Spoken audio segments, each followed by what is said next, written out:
जय श्री राम भक्तों स्वागत है आपका हमारा चैनल देववाणी में। भक्तों, आपको हमारी कथाएं कैसी लगती हैं हमें कमेंट करके ज़रूर बताएं।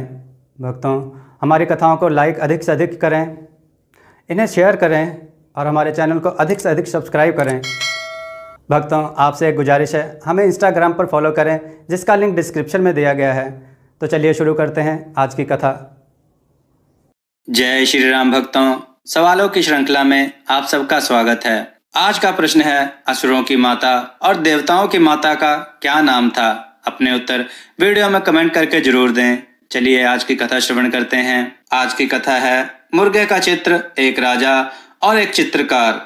आइए कथा श्रवण करें। बहुत समय पहले की बात है, किसी राज्य में एक राजा राज करते थे।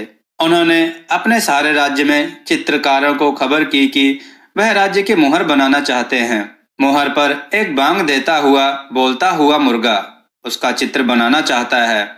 जो चित्रकार सबसे जीवंत चित्र बनाकर ला सकेगा वह पुरस्कृत भी होगा।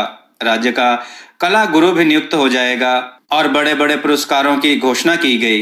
देश के दूर दूर कोने से श्रेष्ठतम चित्रकार बोलते हुए मुर्गे का चित्र बनाकर राजधानी में उपस्थित हुए। लेकिन कौन तय करे कि कौन सा चित्र सुंदर है? हजारों चित्र आए थे। राजधानी में एक बूढ़ा कलाकार था। सम्राट ने उसे बुलाया कि वह चुनाव करे कौन सा चित्र श्रेष्ठतम बना है, वही राज्य के मोहर पर जाएगा।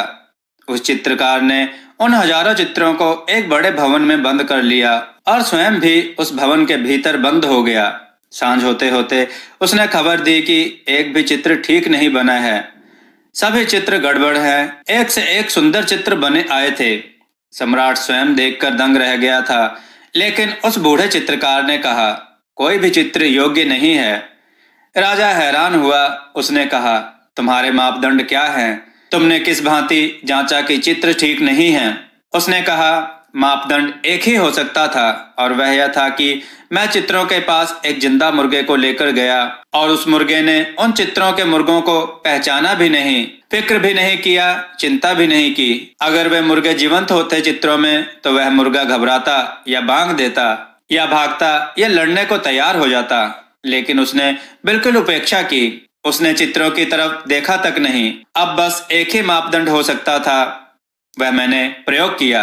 कोई भी चित्र मुर्गा स्वीकार नहीं कर रहा था कि यह चित्र मुर्गे का है। सम्राट ने कहा, यह तो बड़ी मुसीबत हो गई। यह मैंने सोचा भी नहीं था कि मुर्गों से परीक्षा कराई जाएगी चित्रों की। लेकिन उस कला गुरु ने कहा कि मुर्गों के सिवाय कौन पहचान सकता है कि चित्र मुर्गे का है या नहीं। राजा ने कहा, फिर अब तुम ही चित्र बनाओ। दोस्तों, हमने एक यूनिक चैनल बनाया है जिसका नाम देववाणी ब्लॉग्स है। आप उस पर जाएं, आपको कुछ अच्छी अच्छी चीजें देखने को मिलेंगी। दोस्तों, इस चैनल को भी सब्सक्राइब करें, इसका लिंक डिस्क्रिप्शन में दिया गया है। उस बूढ़े ने कहा, बड़े कठिन बात है। इस बुढ़ापे में मुर्गे का चित्र बनाना बहुत कठिन बात है। सम्राट ने कहा, तुम इतने बड़े कलाकार एक मुर्गे का चित्र नहीं बना सकोगे? उस बूढ़े ने कहा, मुर्गे का चित्र तो बहुत जल्दी बन जाए, लेकिन मुझे मुर्गा जैसा होना पड़ेगा। उसके पहले चित्र बनाना बहुत कठिन है। राजा ने कहा, कुछ भी करो। उस बूढ़े ने कहा, कम से कम 3 वर्ष लग जाएंगे। पता नहीं मैं जीवित बचूं या ना बचूं।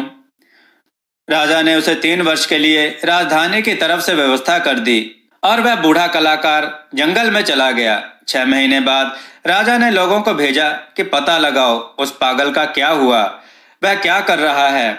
लोग गए। वह बूढ़ा जंगली मुर्गे के पास बैठा हुआ था। 1 वर्ष बीत गया, फिर लोग भेजे गए।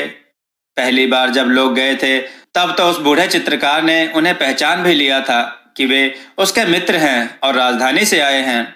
जब दोबारा वे लोग गए तो वह बूढ़ा करीब करीब मुर्गा हो चुका था, यानी मुर्गे की तरह हरकतें करने लग गया था। उसने फिक्र भी नहीं की और उनकी तरफ देखा भी नहीं। वह मुर्गों के पास ही बैठा रहा। 2 वर्ष बीत गए, 3 वर्ष पूरे हो गए। राजा ने लोग भेजे कि अब उस चित्रकार को बुला लाओ, चित्र बन गया हो तो। जब वे लोग गए तो उन्होंने देखा कि बूढ़ा एकदम मुर्गे की तरह नकल कर रहा है। वह मुर्गे जैसी आवाज कर रहा है, मुर्गों के बीच बैठा हुआ है, मुर्गे उसके आसपास बैठे हुए हैं। वे उस बूढ़े को उठा लाए। राजधानी में पहुंचा, फिर दरबार में पहुंचा। राजा ने कहा, चित्र कहाँ है? उसने मुर्गे की आवाज की। राजा ने कहा, पागल, मुझे मुर्गा नहीं चाहिए, मुझे मुर्गे का चित्र चाहिए। तुम मुर्गे की तरह होकर आ गए हो, चित्र कहाँ है? उस बूढ़े ने कहा, चित्र तो अभी बन जाएगा, सामान ले आओ, मैं चित्र बना दूंगा। और उसने घड़ी भर में चित्र बना दिया। और जब मुर्गे कमरे के भीतर लाए गए तो उस चित्र को देखकर मुर्गे डर गए और कमरे के बाहर भाग गए। राजा ने कहा, क्या जादू किया है इस चित्र में तुमने? उस बूढ़े ने कहा, पहले मुर्गे को जानना बहुत जरूरी था, तभी मैं मुर्गे को निर्मित कर सकता था। मुझे मुर्गे को एकदम भीतर से जानना पड़ा कि वह क्या होता है। इसलिए दोस्तों, हमें अगर कोई भी काम करना है तो उसकी पूरी जानकारी लेनी चाहिए। भक्तों, आइए एक और कथा श्रवण करते हैं। ये कथा है स्वामी भक्त भालू। एक व्यक्ति के पास एक भालू था। भालू हर समय अपने स्वामी की भक्ति में रहता था। एक दिन दूसरे गांव में जाते हुए वह व्यक्ति एक पेड़ के नीचे आराम करने लेटा। तभी उसकी आंख लग गई और उसको नींद आ गई। भालू अपने स्वामी की रक्षा के लिए पास बैठ गया, जिससे कोई जानवर उसके स्वामी को कोई नुकसान न पहुंचाए।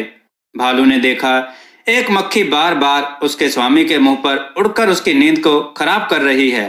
भालू ने मक्खी को कई बार उड़ाया भी, लेकिन मक्खी बार बार चेहरे पर आ जाती। थोड़ी देर बाद भालू को बहुत गुस्सा आ गया। उसने मक्खी को मारने के लिए एक बड़ा पत्थर लिया और जैसे ही वह मक्खी उस व्यक्ति के मुंह पर बैठी, भालू ने जोर से पत्थर मारा। मक्खी तो उड़ गई, लेकिन वह व्यक्ति मर गया। भालू अपने स्वामी का भक्त तो था, लेकिन उसमें भक्ति के साथ साथ ज्ञान नहीं था। वह अज्ञानी भक्त था। यदि वह ज्ञानी भक्त होता तो स्वामी को ना मारता। दोस्तों, हमें भी ज्ञानी बनना चाहिए, भालू की तरह अज्ञानी नहीं। इसलिए ज्ञान जहां से भी प्राप्त हो उसे प्राप्त कर लेना चाहिए। भक्तों, आपको यह कथा कैसी लगी? अपने विचार और सुझाव कमेंट में जरूर दें। हमारी कथाओं को लाइक करें, हमारे चैनल को सब्सक्राइब करना ना भूलें। हमारी कथाओं को शेयर जरूर करें, जिससे लोगों को अच्छा ज्ञान प्राप्त हो। जय श्री राम। भक्तों, देववाणी की तरफ से आप सबका बहुत बहुत धन्यवाद कि आप सबने हमारे चैनल को बहुत सहयोग दिया और हमारी वीडियो को बहुत पसंद किया, जिस वजह से हमें यूट्यूब की तरफ से ज्वाइन बटन का ऑप्शन मिला, जहां पर आप हमें ज्वाइन बटन पर क्लिक करके हमें ज्वाइन करें, जिसके लिए आपको 29 रुपये या 59 रुपये का चार्ज देना पड़ेगा। जो हमें ज्वाइन करेगा उन्हें हम कई तरह की सुविधाएं देंगे और उनके कमेंट्स का जवाब देंगे। यहाँ हम आपको कथा कहानियों के टिप्स भी देंगे और हम आपके सुझाव पर वीडियो बनाने की पूरी कोशिश करेंगे और हम आपका नाम वीडियो में जरूर लेंगे। धन्यवाद।